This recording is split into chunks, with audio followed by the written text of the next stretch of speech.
So in this lecture, we're going to be talking about literacy rotations and guided reading and what those mean in the context of language arts methods. In literacy rotations, the teacher works with small groups of students while the other students are at learning stations. During this time, the teacher is able to provide the instruction that can only occur in the context of small groups. In my classroom, I had a very simple system that worked well for me and for my students. I provided materials in this class so you can see how many other teachers conduct their guided reading and literacy rotations and how they manage those. But I wanted to describe to you first of all what I did.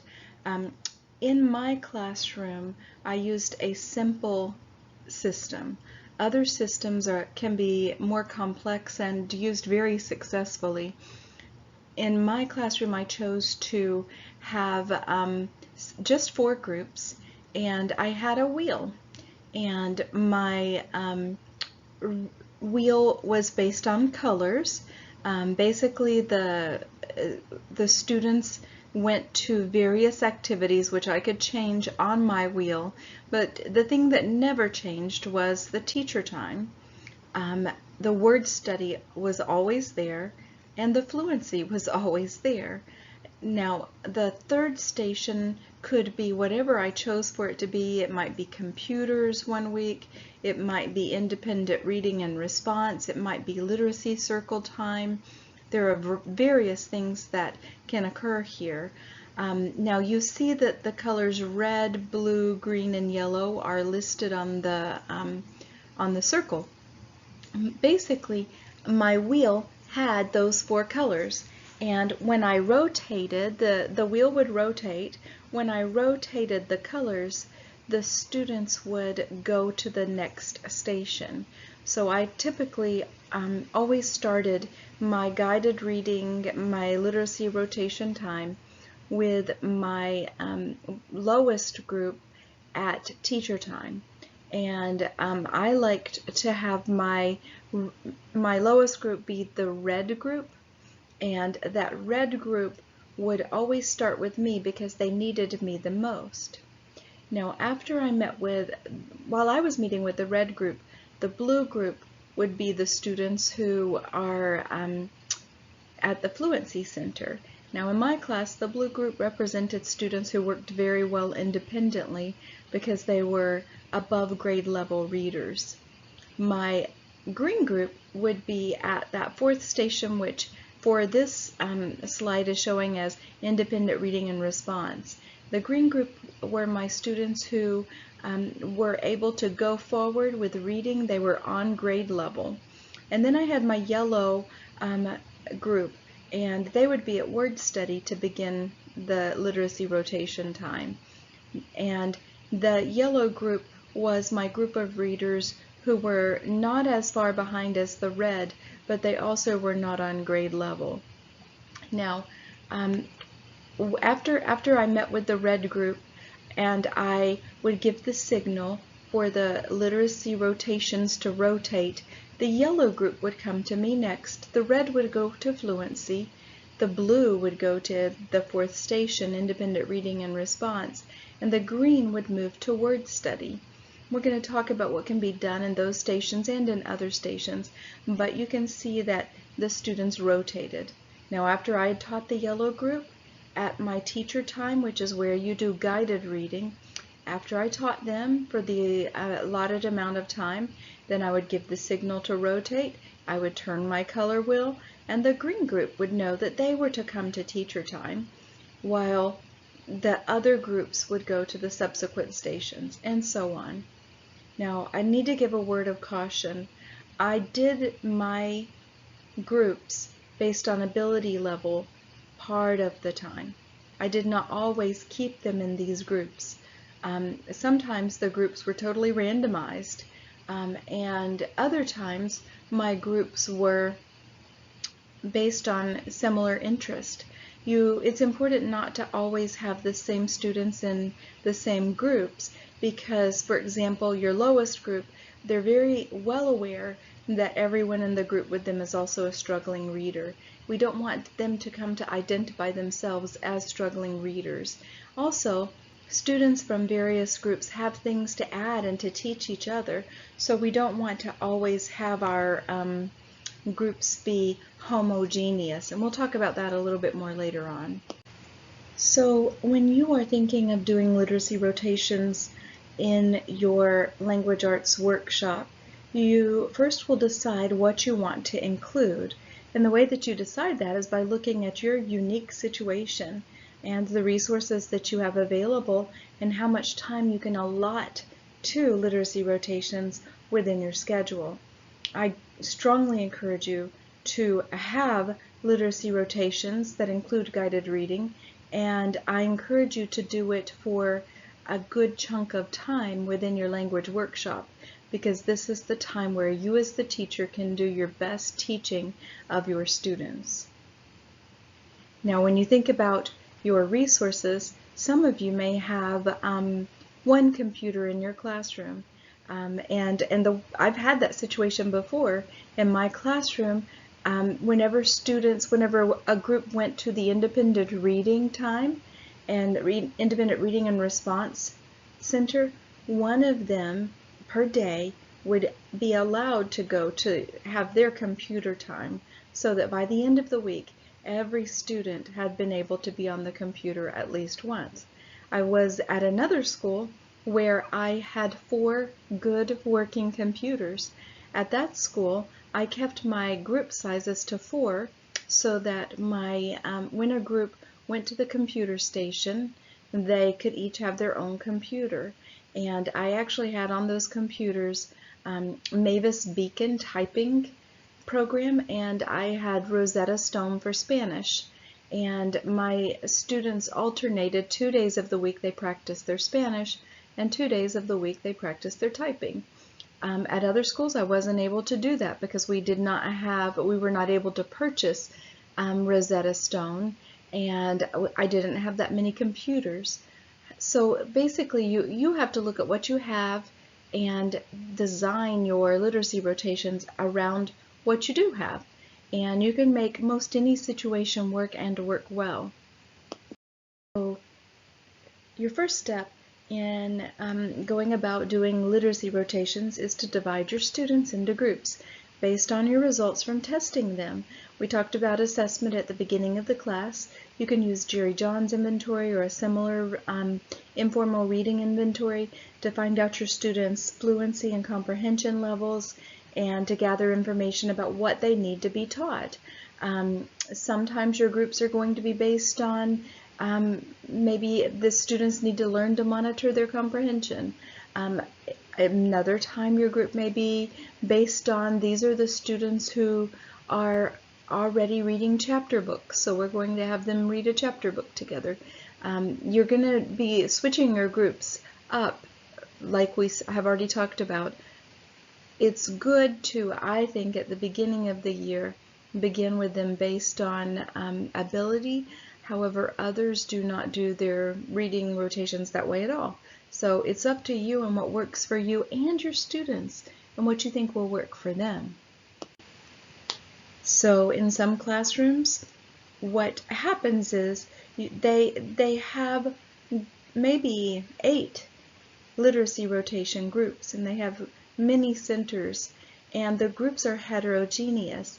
Some teachers like to do it this way so that the group can have a high reader and a middle reader and a low reader, and they can all work together. They don't like to have their low readers all in the same group, because then no one is able to read the instructions or function independently. In other classrooms, the groups are kept more homogeneous because that is what works for the teacher and the students in that setting. In a classroom where the groups are heterogeneous, maybe there are 8 groups, what happens is the teacher will, when it's time for guided reading, call the students up who are working at the same ability, at least part of the time or a good bit of the time so that those students can practice their skills with her in the best possible setting. So the next step is to make a schedule where you look at how much time you have available to have your literacy rotation time. I found that it worked well for me when I had 4 groups to have my literacy rotation time take about an hour. Now I would have my first group that was with me, they might be with me 20 minutes, while the other groups would be with me for 14 or 13 minutes. Whenever I was working with my students who had the greatest need, I like to give them just a little bit extra time. Some teachers, however, prefer to give all of the groups exactly the same amount of time for each part of their rotation.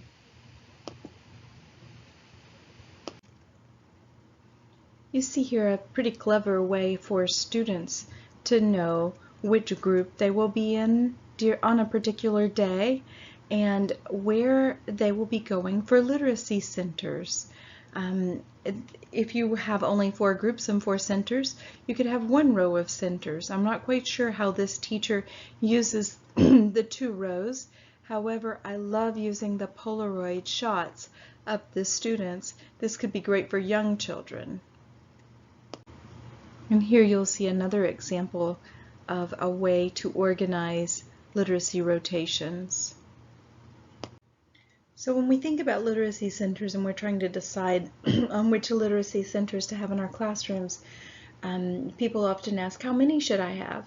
Well, some essential centers I would consider essential are the ones we already mentioned: Teacher Time, Word Work Fluency Station, and an Independent Reading Workstation. Now, the Independent Reading Workstation is only essential if you are not having a Reader's Workshop time in your class. If you are not including Reader's Workshop, you need to have a time where the students can read anything that they choose. So this is a station that would be absolutely essential in that situation. Suggested centers that you may want to include are literacy enriched play, especially in kindergarten. This type of center might be one where students are provided with little play, kitchen equipment, and they can have menus, and they can write menus, and the waitress can fill out an order. All of these things can be times where the students are motivated to use their literacy skills in a way that won't even seem like they are working, but rather that they are playing. Another good center to have is a content curriculum learning one where they can investigate. I remember I've had an ant farm as a workstation where the students come and observe and draw and journal about the ant farm. I've had an art center before where when we were studying Sarah Plain and Tall, the students were provided with various objects from near the sea or from the sea, and with charcoal pencils and sketch paper and how-to instructions. A writing workstation is an excellent one to have, and a listening comprehension workstation can be very good for our lowest readers. It's often quite easy to find books on tape or CD or even audiobook at our library or some other source. And if we can, even if we have a simple tape player or boom box, and we have a way to have multiple headphones hooked up, we can have a listening comprehension center where students can listen to text and then respond. The third step is to get your centers set up with all the materials that students will need to use them. Think very carefully through how the center will work when students are using it.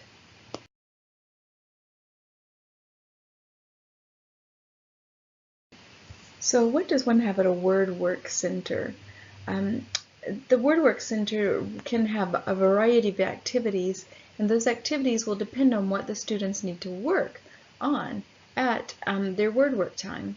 It might be having to do with phonemic awareness, phonics, vocabulary, spelling patterns, syllabication, sight words, parts of speech, root words, and affixes, context clues. It might have an interactive word wall. My center usually had word sorting, and I used a program called Words Their Way, and I bought the textbooks. They're actually printable texts that have many sorts that the students can cut out and use to practice their words. And we're going to talk more about that in another lecture. But you want to have the WordWork Center focus basically on words. Now you can have students practice with letter names and sounds to make words. They might use magnetic gel boards and magnetic letters, laminated letters, small dry erase boards, markers, and erasers, and pictures for word or letter sorts. Whatever you're doing in the WordWorks Center, it should reinforce concepts you've already taught. Students should never be working on new concepts in the WordWorks Center, but rather on concepts that you have introduced. These are examples of some things that were done at a WordWorks Center. Here's an example of a pretty elaborate WordWorks Center. Students, as you can see, have a pocket chart. They can spell words on a magnetic board with magnetic letters. They're provided with materials and other things. Looks like a fun center to me. This is a sort that could be in a WordWorks Center.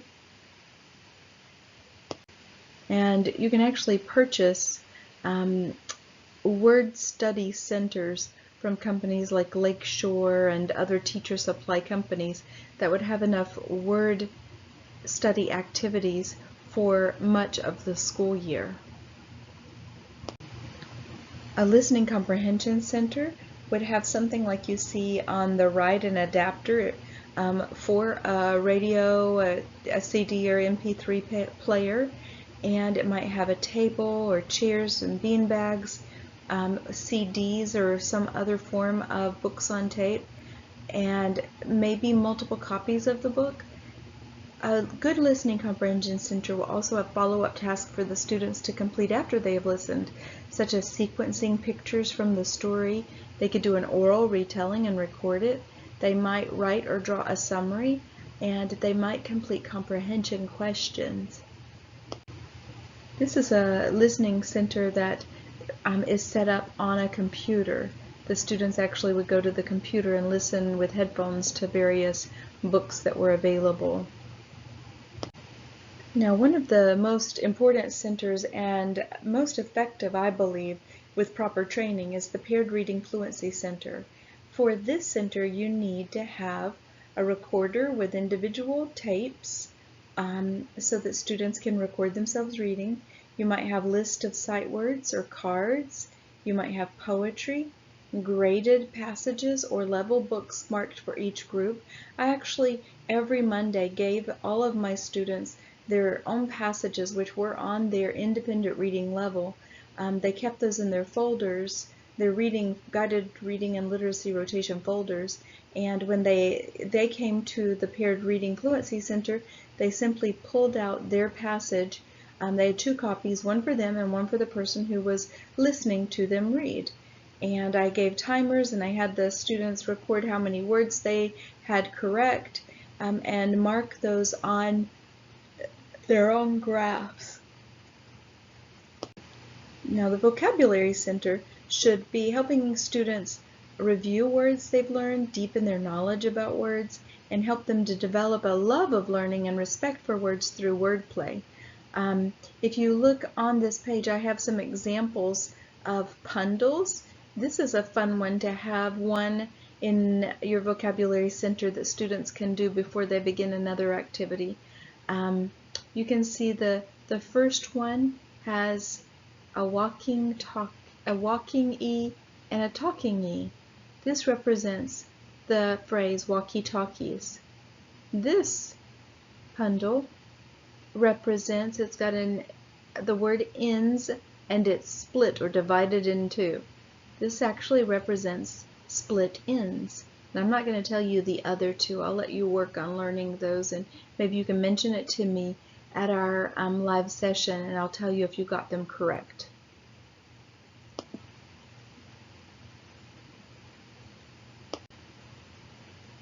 Some teachers choose to have a vocabulary center separate from their word study center, and if you do that, some things you might include would be pocket chart for them to sort words, vocabulary maps for them to complete, definition and word sets that they can play matching with and check with a key.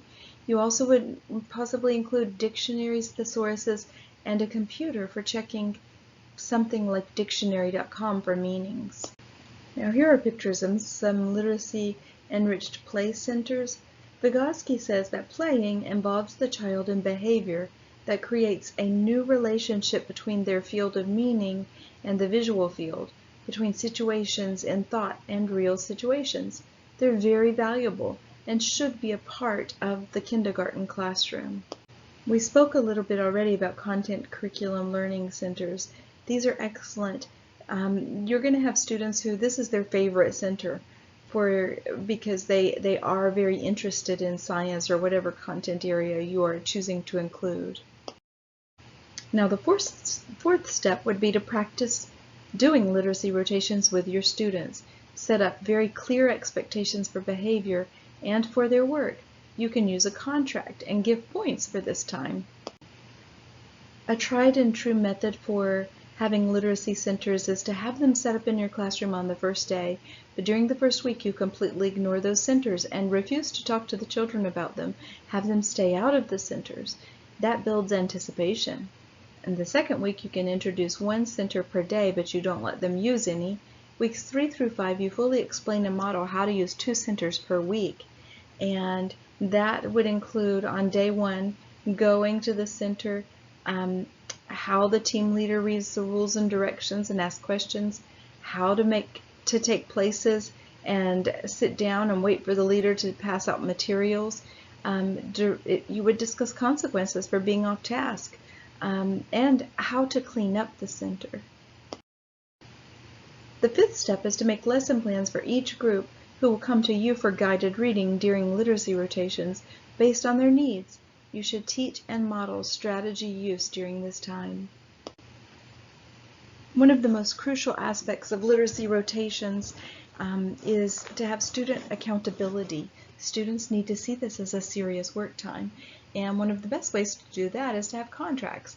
Have products that they create in centers that they turn in and that are graded. Another thing that's important is to have close supervision. At your teacher timetable, you should be able to see every child in the classroom at all times, and you should be able to, with training, redirect them with a simple look and point. Other possible stations would be computer station, extra word study stations, buddy reading stations, independent reading stations, and reading response journal stations. So one of the biggest questions that teachers always ask is, how can I make sure my students are on task and that those who are not with me are not wasting their time? Perhaps the most important thing you can do is to practice each center thoroughly. Model what your expectations are. Telling them what your expectations are is not enough. You must model them and practice them. Another important thing is to have engaging activities. The things that the students are doing should be engaging so that they not only won't mind doing them, but they will look forward to doing them.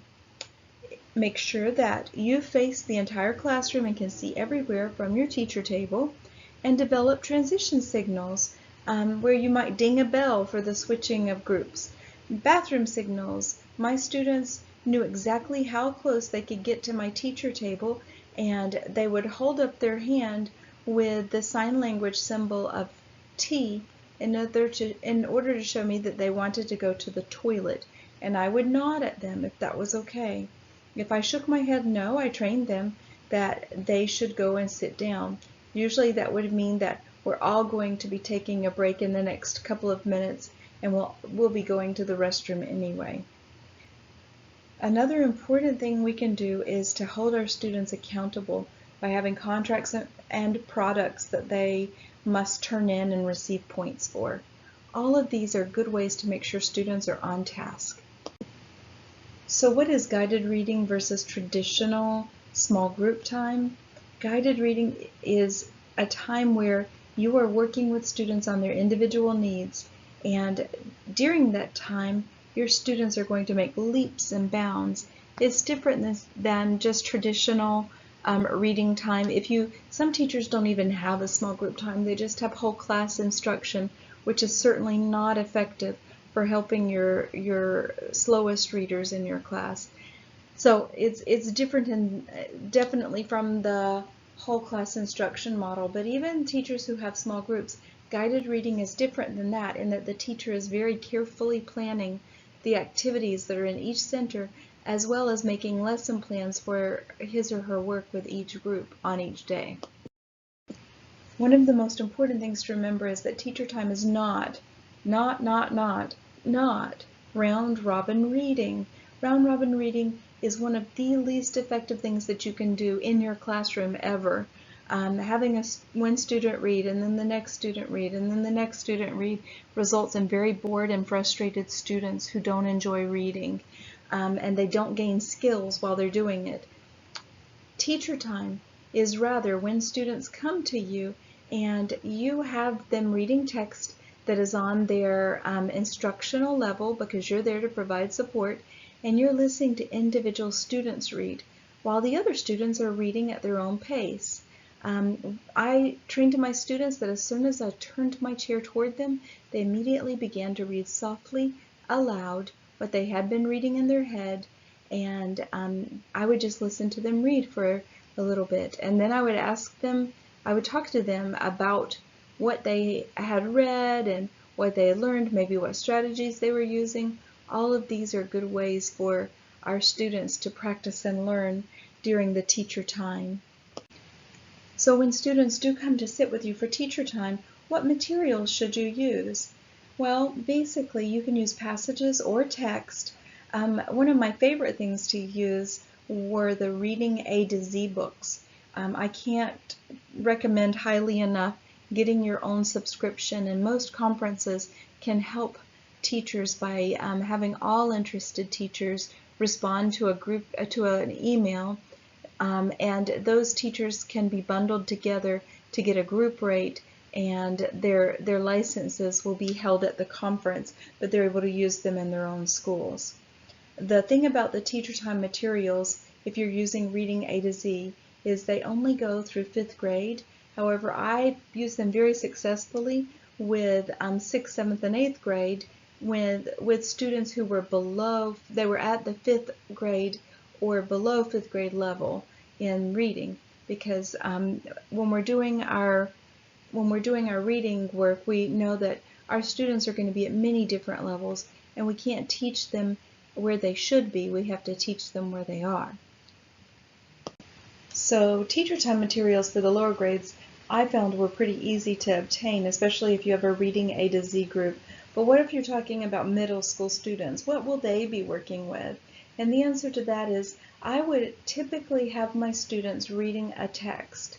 I would try to find, anytime I went to the bookstore, if there was more than one copy of a book, I would buy all of them from thrift stores.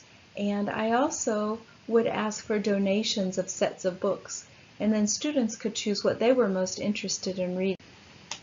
These paperback books are Reading A to Z, and you can see that those books are easily printed out on just a standard Xerox machine, and you use these books in your teacher time to have students working on a fine-tuned level. The beautiful thing about Reading A to Z is that they actually start at double A and they have double B, and then they go A through Z. So when we're thinking of K through 5, that's the grade levels that Reading A to Z targets. And we're thinking of all of those grade levels, and we're trying to decide what we're going to teach our students. We know that we can have plenty of materials for all of our students just by printing them out if they are at or below a 5th grade reading level. Now you can see these two books actually have the words benchmark on them. These are the books that we would test our students with on a running record and with comprehension questions. They're provided by Reading A to Z website, and you can print out the assessment, the running record that also has the comprehension questions, and track very closely exactly what level your students are on. And the beautiful thing about having these 28 levels is that we might have a student who is using, say, the first of the 4 2nd grade books. And that student, instead of us all year long saying they're at a 2nd grade reading level and them not easily seeing improvement, nor me easily seeing improvement, is that with the Reading A to Z, if they are able to go up a level or 2 levels or 3 or 4, then they're at the end of the year they've gotten to where they need to be. But if they are not, we know to give them extra practice in those levels. How do you select the books? I like to look at, if I'm looking at Reading A to Z, they have so many different topics available that I look for something that would correspond well with my Pathways book, or with my science or social studies or math or Bible curriculums. And then we can have thematic instruction going on even at our guided reading time. If I'm working with older students, I have different sets of books. I tried to have many different sets, and the students actually would select their book. I might tell them, you can select from these 3 sets of books. And all the students who selected a similar book would be in a similar group. So it looks different at the upper and lower grade levels as to what you use and how you select books. And what happens at teacher time? As a group, you do before, during, and after reading activities using the comprehension strategies you've already been teaching the whole class. However, the students do not take turns reading aloud. They all read silently to themselves, and they will stop reading silently as soon as you turn toward them, and then they begin reading aloud. You can then talk very softly with each student as you do that and talk about their comprehension, maybe ask them questions, ask them what was hard, and that's the good work of teacher time. This is one example of a guided reading lesson that you might use. Now, remember, during our guided reading time, teacher time, we're trying really hard to help our students become independent readers. And teacher prompts are one way that we can do that. And I actually like to train my students' parents, especially the struggling readers, how to respond when a child gets stuck on a word or misreads a word. And the way that we do that in a manner that helps our students grow is we use prompts that can be based on meaning, structure, or visual prompts. So when we're giving a student a meaning prompt, we might ask them, what would make sense? So say they come to a word, they're trying to figure out the word, we say, what word would make sense here? If we're using a structural prompt, we might say to them, would it sound right to say it that way? Okay, so if they read, look at me ice cream, we would prompt them by saying, would it sound right to say it that way?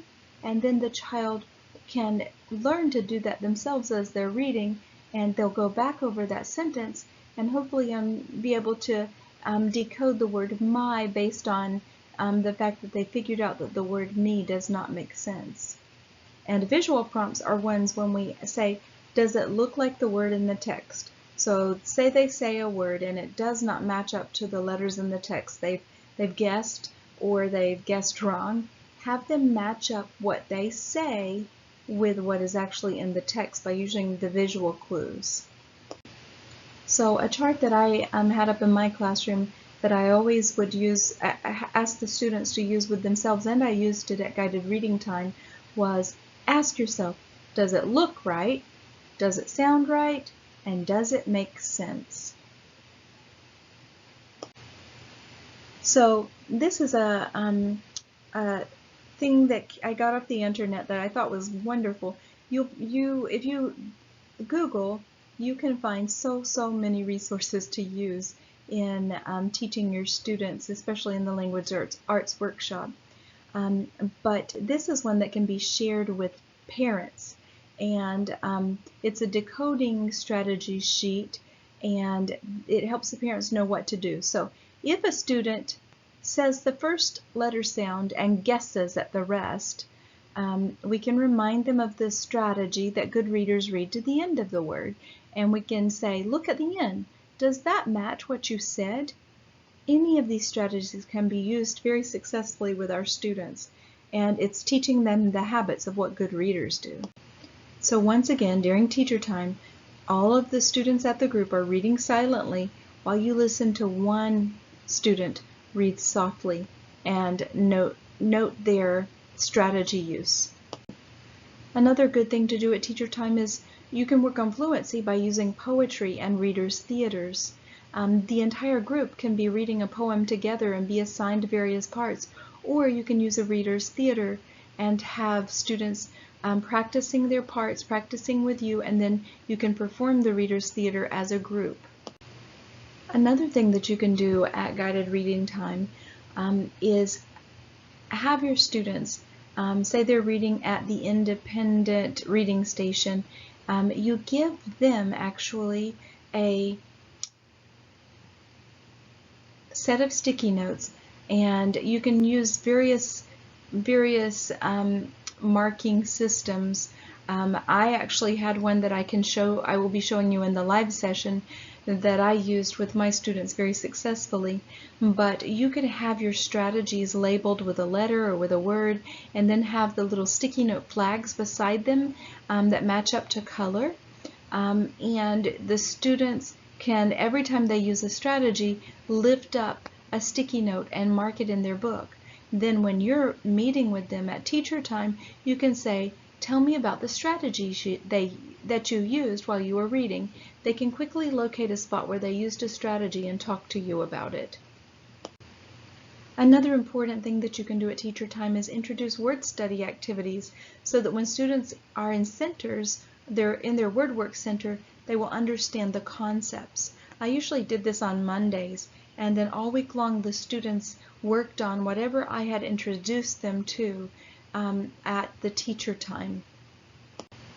So once again, I know that a common question that people ask is, what do the other students do during teacher time? We've already talked about that because we talked about literacy rotations and possible centers. So when you are designing literacy centers, there are some features that are very important to think about. First, you need to state what your expectations are. What do you want students to do at that center? What are the rules for using it? You give clear directions and assignments, and you hold students accountable. You must explicitly teach those procedures, model them, and practice them before you ever allow students to use a literacy center. And it's important that somewhere the center displays the learning objectives, the rules, and the directions for that center.